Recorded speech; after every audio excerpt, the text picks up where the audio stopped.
Hey guys, welcome to another episode of Social Dance Bachata Film Room, where we break down moves from your favorite couple so you can use them on social. So the last episode, we talked about the shadow position where the guy and the girl faces the same way. And the last episode, the guy is behind the girl. Now we're talking about when the girl is behind the guy. So just by switching these two positions, you can produce so many different moves so that your social can never be boring.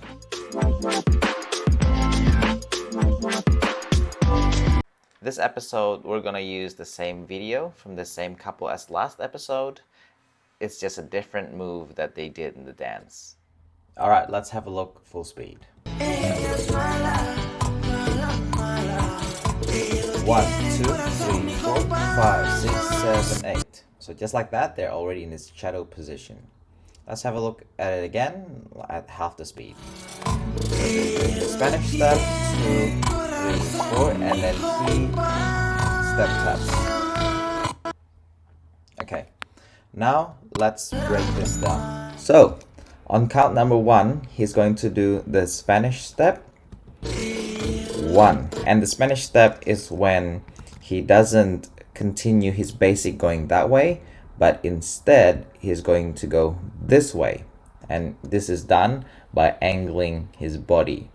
And the follower, instead of assuming that they're going to do the basic step, all they need to do is just follow the lead's frame. 2, 3, 4. And normally when you do the Spanish step or Madrid step, whatever you call it, you would go back that way. But because he wants to do a shadow step, he's going to continue going this way. And this is where it's important for the follower not to anticipate what's going to happen. Instead of just continuing your Madrid step, your Spanish step, you need to pay attention to where he's going. And in this case, because he's going to your left, for the follower to your left, all you have to do is just do the basic step. Let's have a look. All she does is the basic step. Now let's talk about the guys. What do they need to do?